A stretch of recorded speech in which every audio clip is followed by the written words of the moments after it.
Grabe naman yan. Meron na naman ho silang bagong testigo dyan sa good government.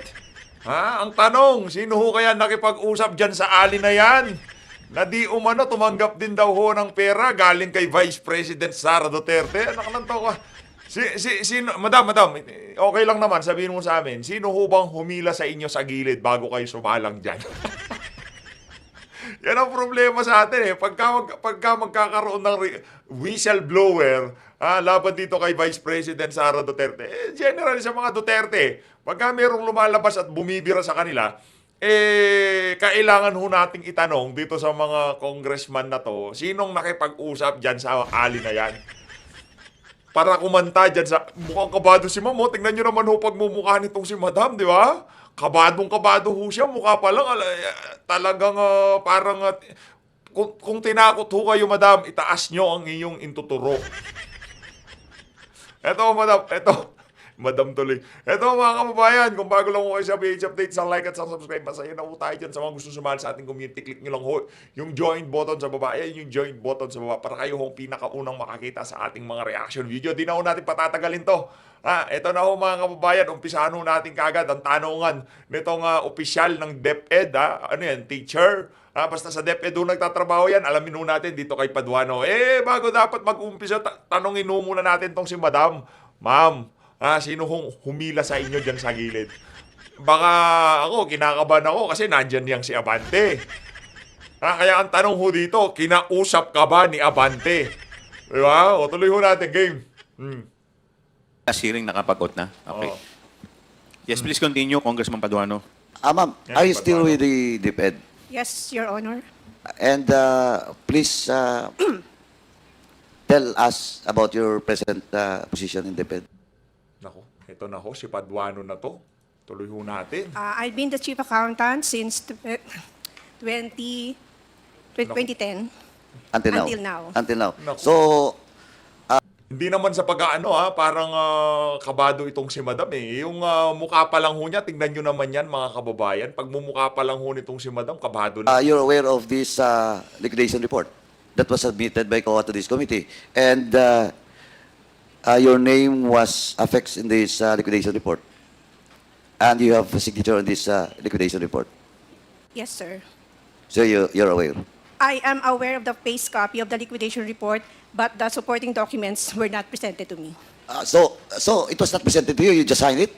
It was, You're the chief accountant? Naku, maninermon na si Paduano. Makukontempt ka na, Madam. Yari ka dyan. yes, sir, but it was just a formality that it should be covered by the liquidation report. But, No, but supposedly you're the chief accountant, you have checked. Naku, but masisermonan first, ka joint dyan. circular, sir, Nangangain ng bata yan. it was stated that the liquidation report plus the supporting documents shall be submitted by the disbursing officer direct to the ICPAO without any presentation to the chief accountant. Yung ICPAO po, saan po department under yun? COA, yung Intelligence and Audit Office ng Intelligence and Confidential Funds. COA, do you confirm it? CR break lang po si Attorney Camora, sir. So, okay, I will wait for... Baka kinausap. Itong si Atty. Gamora, baka kinausap po siya, no? Atty. Zamora. So, ma'am, are you telling this committee na ministerial lang yung sa'yo? O yung mga nabaha, yung mga nabahang kababayan natin at ngayon nagtatanong bakit talagang ang binibira, ang priority wa sa akin itong si Sara Duterte. Pasensya na ho kayo mga kababayan bago ho kasi talakay ng Committee on Good Government and Public Accountability yaang nangyaring pagbaha dyan sa Bicol Region. Priority ho nila ang paninira kay Bibi Sara, okay? Hindi ho priority yung mga pagkukulang ng mga local government official doon sa nangyaring bagyo na kung saan napakarami hong casualty dyan sa Bicol Region. Pasensya na ho kayo, ang priority ng ating pamahalaan ngayong mga panahon na to siraan itong si Vice President Sara Duterte. Come again, sir. Are you telling us na ministerial lang po kayo? Pumirma kayo dito without looking at the liquidation? Honestly, yes, sir, I will say yes. Oh, di may problema. Because if ever a case... Ayusin mo, tanga ka ba? Ayusin mo yung problema kung may problema. Tanga ka ba, Paduano, ha? Tanga ka ba? be filed against Wala, hindi na ho natin pwedeng seryosohin tong mga tao na to. Sa totoo lang. No, ano yun na lang ho natin. Sabayan na lang ho natin yung trip nila. Pagka sineryoso natin, mabubuwang ka dyan sa mga... Yung kagaya ni Paduano, pagka sineryoso mo yung mama na yan, naku, yari ho kayo dyan. Dito po, sa liquidation, na may problema, pumirma ka dito, di Naku, pumirma part ka ka ng dyan. case. But then again, sir, under the joint circular, it was clearly Contempt na yan! Contempt na yan! stated that the documents and supporting documents to the liquidation report shall be directly submitted to the COA. And it means that it will not pass through the Contempt accounting. na O, Ayan. GMC, ako pakicheck nga, shall. Mr. Chair, with the indulgence Congressman of Acop, you recognize. Madam Contempt. Accountant, mukhang mali yata. If you read the joint circular, there's a provision there. Teka, hanapin ko. Kasi may kopya ako nun eh. Naku. Nakalagay doon. Ito na. Under Ito si... paragraph 4.16. In case of misuse of the intelligence or confidential fund, and depending on the participation in the transaction, the budget officer, chief accountant, the treasurer, and the project officer Pero ano ho yan ha? Lahat yan orchestrated yan. Yang kunyari, sinisermonan siya. Orchestrated ho lahat yan. Mamaya ho, pakinggan nyo ho yung kanta ng Ali na yan. Yun ang tonong gustong marinig ng mga walang yang may congressman na yan. likewise be held accountable with the special dispersing officer. So you can be accountable, madam. It's a provision of the joint circular. But then again, Your Honors, per provision 6.1.8.4, it was stated that the supporting document should be submitted by the... No, it's not. So sorry, again. That, Mali yung binabasa mo. Sir- 6.1.8.4? Sir- my apologies, sir. Oh, kasi I- mali eh. Okay. I have a copy of your circular. Yan, mag-aangas din yan. Lalabas ng pagiging arugante na naman ng lolo na yan. Pagka medyo tumatama siya, yumayabang ho yan. Ay, naku, napakarami hong ganyan. Here. Binabasa ko nga eh. Naku. So it was under 6.2, the liquidation of the cash advance. It was stated under 6.2.2, all cash advances for CF and IF shall be liquidated within 30 days after every quarter and from the approved date, target date of completion. Submission of the liquidation report duly signed by the head of agency or SDO, approved by the head of agency, together with the supporting documents under section 6.2.3 hereof and listed in the covering transmittal letter of the LR. This shall be submitted directly to the ICPAO in a sealed envelope with a visible label confidential for ICPAO only through any of the following: registered mail courier and authorized licensed officers. So, under this provision, it was clearly stated or implied that the documents Nakabantos si didn't Madam, pass oh. through or were not reviewed by the accounting office. Halata ho, kita nyo ho yung yung pagsasalita niya, parang magiging katono niya ho mamaya itong si Garma, parang ganun yung tono niya mamaya. So how do you reconcile that with paragraph 4.16? Sige nga. Kasi ini-excuse mo yung sarili mo because of a provision of the circular. But the same circular says that you can be accountable. How do you reconcile that? It could be stated here, sir, but honestly, and as I didn't, it was not presented really to the accounting office, the supporting documents. Hindi po yun ang tinatanong ko, madam. Ang tinatanong ko po, dinidepensa mo yung sarili mo using a provision of the circular, but the same circular states na ikaw ay accountable. How do you reconcile that? Kasi nasa akin yung kopya ng circular ninyo, ng COA, eh. Oh. Naku, yari ka dyan, madam. Laglag mo na si BP. Kaya nga ako nag-intervene dahil ini-excuse mo yung sarili mo sa liability. Pero the circular says that you can be liable. Yung mata, yung pag ganyan, patingin-tingin pagkatapos nagsalita. Game. Yan ang iniintay ko. Yun ang iniintay natin. Yung tipong pagkatapos nagsalita, di ba gaganyan? Tapos gaganyan. Gaganon-ganon yan. Aangas-angas yan. Yayabang-yabang. Diba? Yeah, you read 4.16. Yung pagiging arrogante ni Akop, normal na ho yan.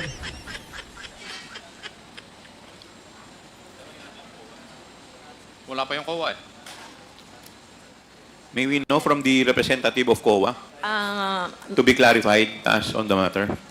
Your Honor, based on the documents from our confidential team, the liquidation report that was signed by Ms. Catalan, certified supporting documents complete and proper as the accounting unit. But then, if looking at the joint circular, it's stated there that the liquidation report in Annex E should be signed by the SDO, the accounting No, no, unit no, or the no. SDO, meaning SDO Special Disbursing Officer who was given the cash advance of the confidential fund, the Special Disbursing Officer.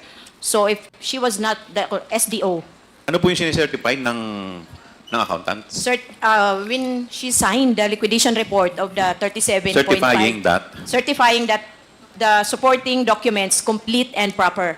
So, paano po ninyo sasabihin na complete kung hindi naman niya nakita? Could you please clarify us? Paano niya sasabihin na complete ang isang dokumento kung hindi naman niya nakita yung loob? Ms. Parang Catalan. hindi po yata match. Honor, it has to be Ms. Catalan who will answer such. Ma'am, how can you certify something as complete and proper if you did not verify what is the content of the documents? Sir, it is a standard procedure that every liquidation document should be covered by a signed No, but liquidation. that is common sense eh. Yes, sir. Paano po kayo magsicertify?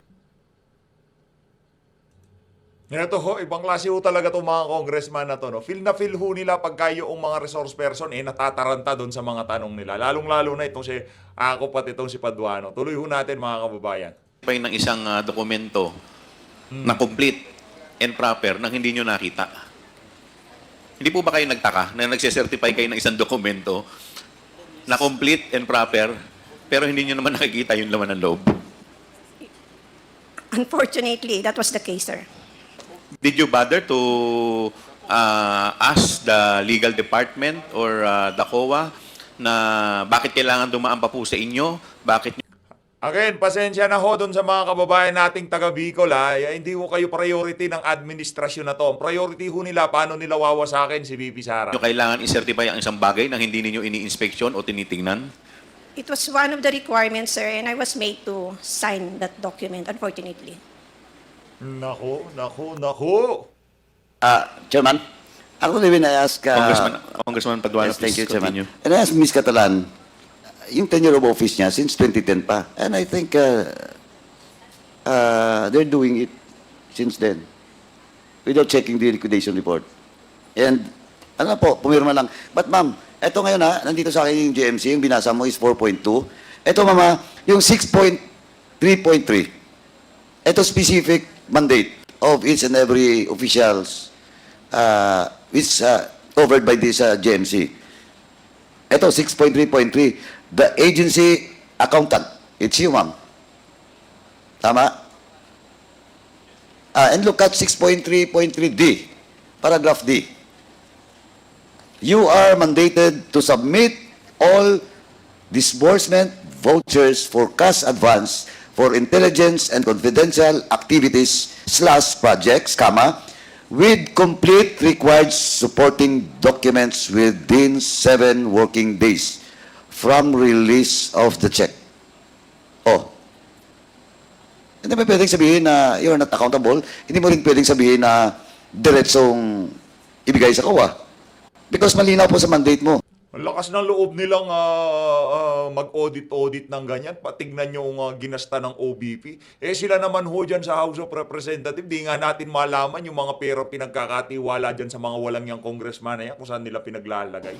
That you have to submit. Talaga. Akala mo talaga mga santot, mga banal sila pagdating sa kaban ng sambayanan eh. Yung tipong winawaldas nila, dinadala nila yung pera ng ating mga kababayan sa tamang kapupuntahan. Pero sila ho mismo, di natin malaman kung saan nila dinadala yung perang pinagkakatiwala natin sa kanila. Bago nyo ho tanungin, questionin ang Office of the Vice President at nung Department of Education Secretary, unahin na ho muna yung bakuran ninyo. Tingin kayo ng tingin sa dumi ng kapitbahay nyo, yung bahay nyo naman puro basura. Disbursement, vouchers, Isa pa ho yan isa sa mga toxic Filipino mentality. Puna ng puna sa ibang tao, pero yung sarili naman ho nila, kapapangit. confidential activities and projects with complete required supporting documents.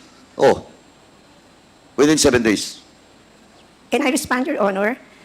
The 6.1.8.4 pertains to the Naku. pre-audit of the cash advance. I'm telling about no. That is not 6.8.4. I'm saying about the 6.3.3. Tanong ko lang dito kay Paduano, nakukumpleto ba yung pagkalalaki mo pagka medyo natatakot mo yung mga resource person dyan? Tanong ko lang. Kasi feeling ko, lalaking-lalaki yung pakiramdam mo sa sarili mo pagka ganyan yung... Di ba? B. Ako. 6.3. Inconsistent with the provision that was read by Chairman Akop. Your mandate. Anyway, Mr. Chairman, it is on record that that the chief accountant of the DepEd never bothered to check the liquidation report. He just signed it without looking at the details of such report. And it is on record, Mr. Chairman. May I respond, Mr. Your Chairman. Honor? Mr. This is the Chairman. first time that we have encountered cash advances for confidential fund. But for the regular cash advances for regular funds, we always ensure that the documents attached to the liquidation of the cash advances were Chairman. complete. But again, for this is the first time that we have encountered these cash advances for confidential fund, and the procedure seems quite different, actually, and honestly. But of course, you have the joint memorandum circular, and there is a provision with regards to the mandate of the chief accountant, the SDO, and all other officials of agency. Malinaw po yan, ma'am. So, I think once again, Mr. Chairman, it's like to put on record na inamin po ng chief accountant ng DepEd na she never bothered to check the authenticity, the correctness of such liquidation report, Mr. Chairman. Sir, Excuse me, Your Honor. Yes, ma'am, please. May I correct the word not bothered? That I did not bother to check the completeness of the Naku, documents. pumalag si Madam. Nako, During the Paduano, pumalag. Huwag mong gagawin yan, Madam. Mahal mo pa ba ang iyong kalayaan? Kung gusto mo makulong dyan, pagpatuloy mo yung mga pinaggagawa mo na yan. No matter how, maybe, this is the first time ngayon may cash advance ng confidential fund. Nako. I was made to sign it. So, You were made to sign it. By whom? because it is a requirement that the liquidation should be covered by the liquidation voucher. What is this, ma'am? That is your mandate. And Yes. your statement that you signed it without looking at the details, di ba? And that is on record. Yes, sir, it was, O ano ngayon yung gusto mong i-explain? sir, I'm trying to explain. Yan. Yung pagkalalaki niya nitong si Paduano, nabubusho yung pagkalalaki niya.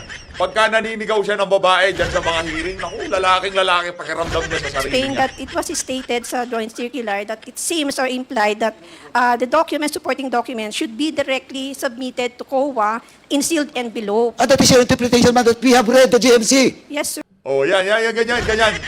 Ano siya yan? Feel niya yung lalaking-lalaki ako. Sir. O now, what? Are you telling this representation that I'm wrong? And Chairman Akop? No, sir. Hindi pwede yan.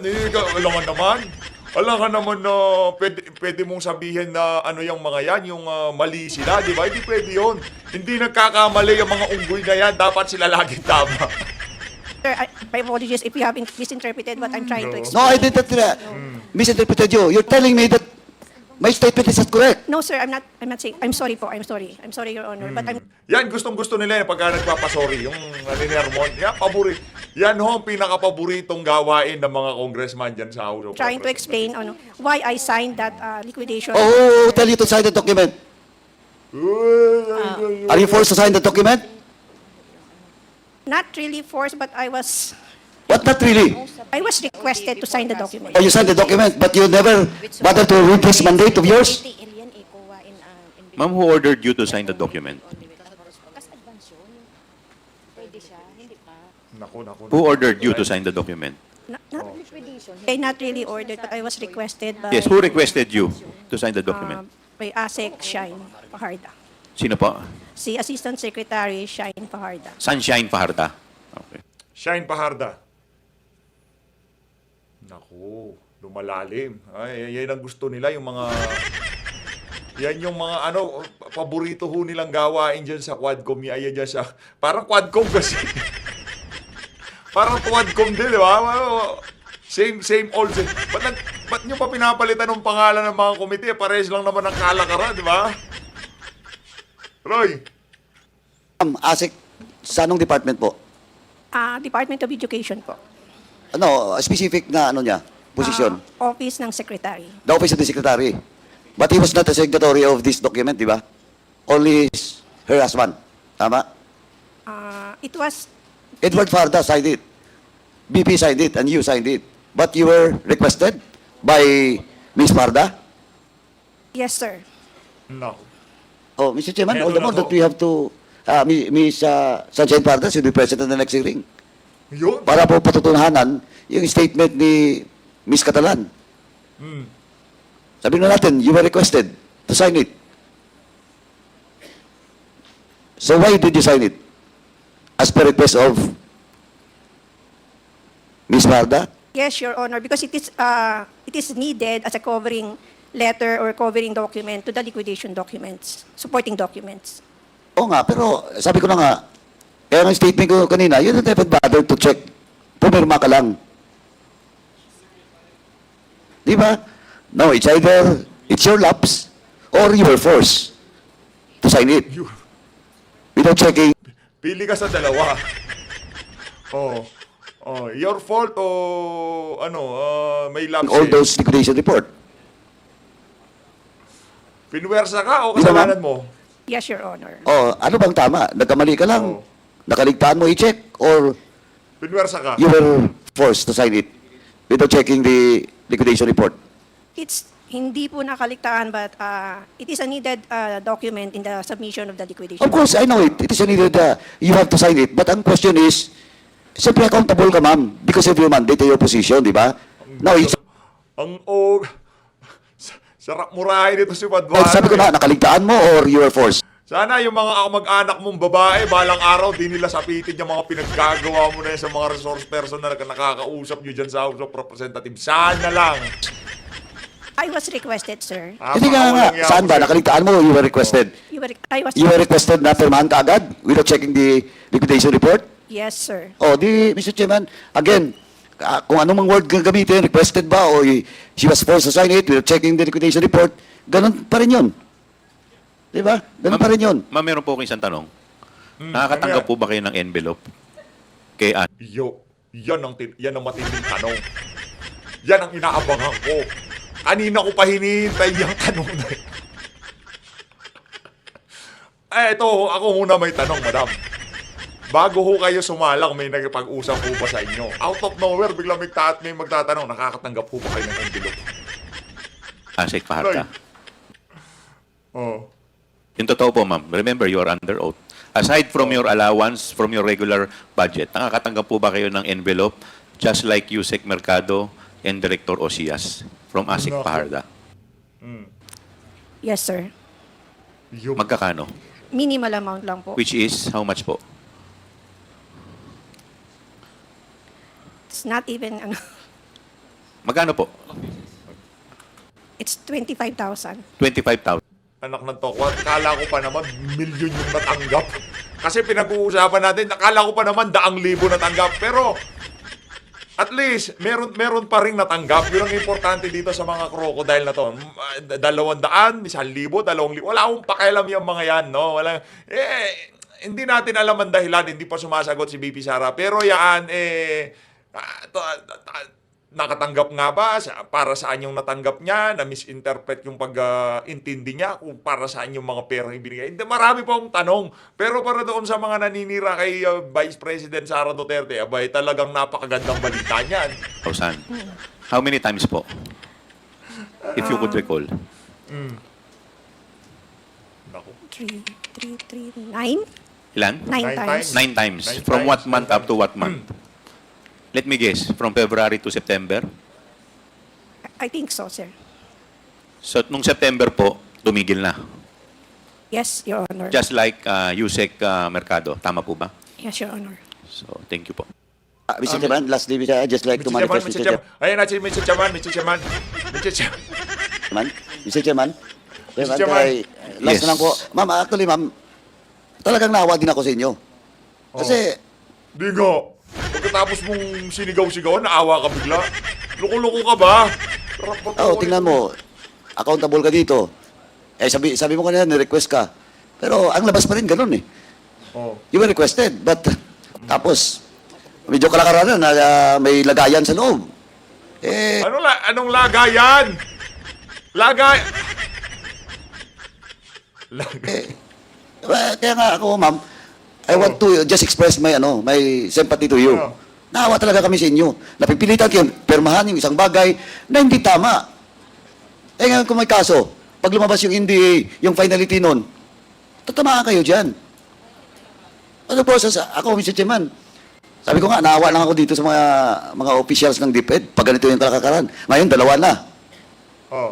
Eh, baka sunod, hindi lang dalawa. Di ba? Kaya, Mr. Chairman, Mr. Chairman.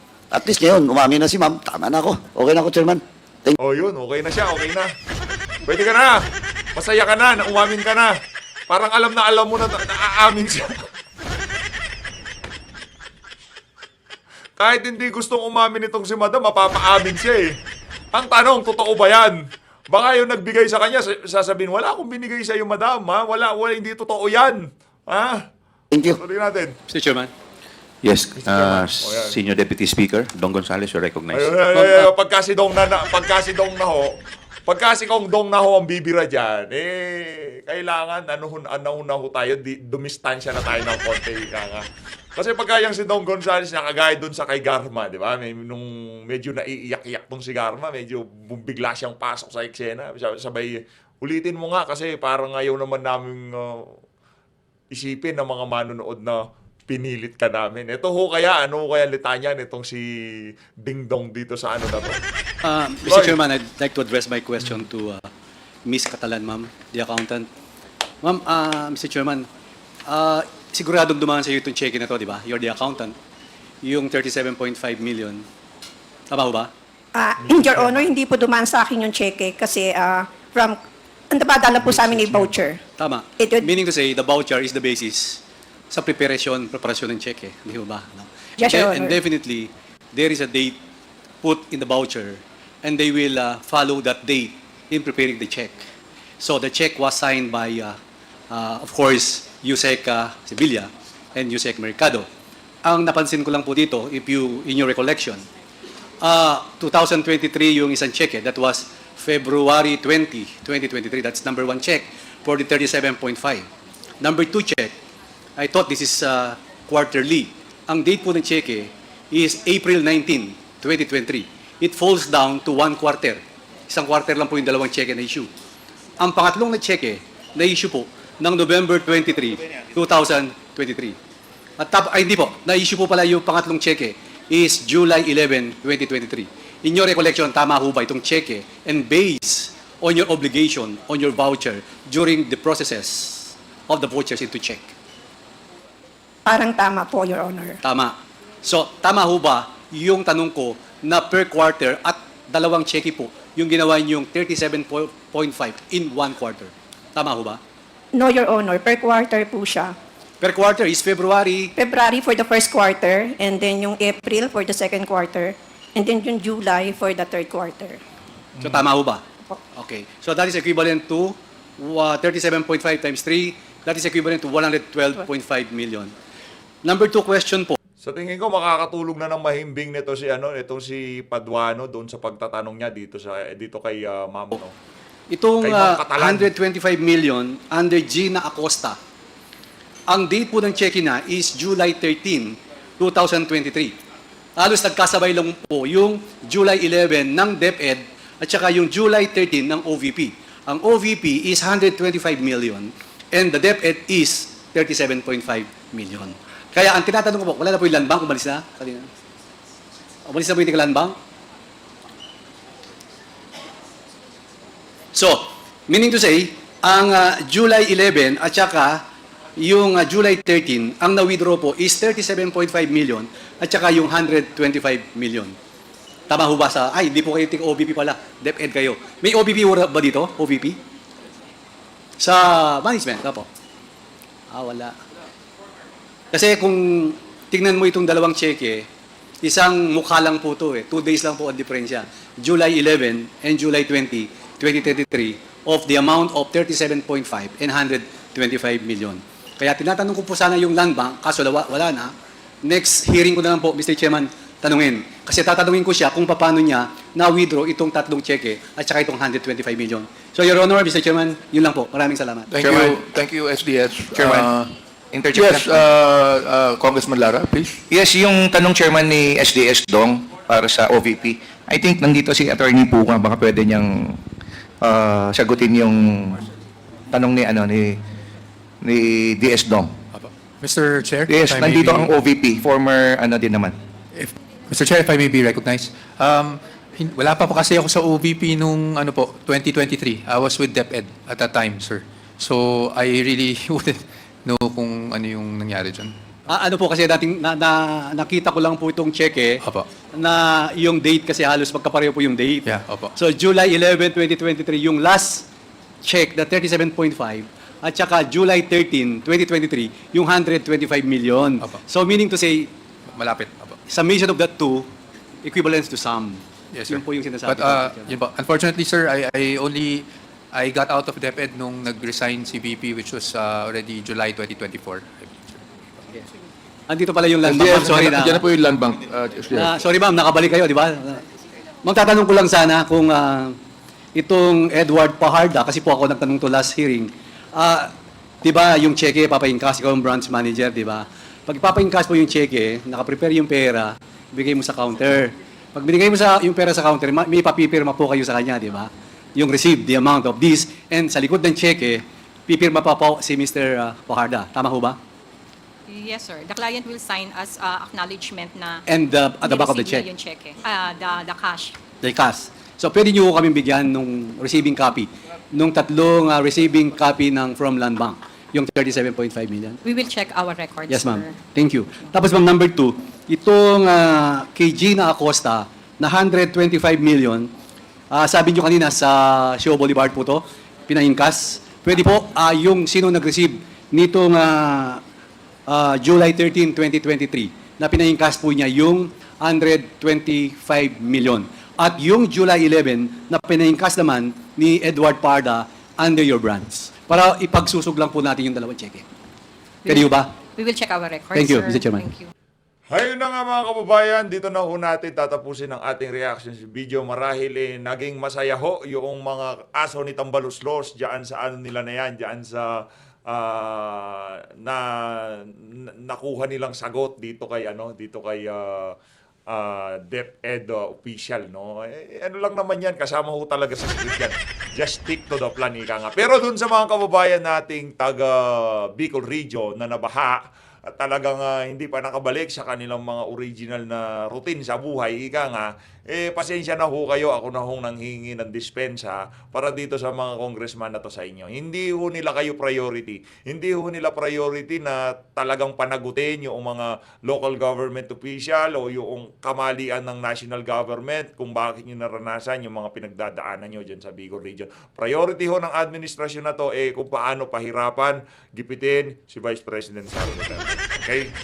Pasensya na ho, ako na nangingi ng dispensa. Dapat sana yung Committee on Good Government and Public Accountability na yan, pinag-uusapan yung mga pagkukulang ng mga opisyal ng pamahalaan kung bakit talagang napakaraming nasawi at nasirang mga ari-arian doon sa nagdaang bagyong Christine. Hindi ho yun ang priority. Priority, stick to the plan, Vice President Sara Duterte. So always mga kababayan, maraming salamat ho sa patuloy na pagsuporta sa PH Update. Mag-ingat ho kayo lahat. Mahalin natin ang Pilipinas.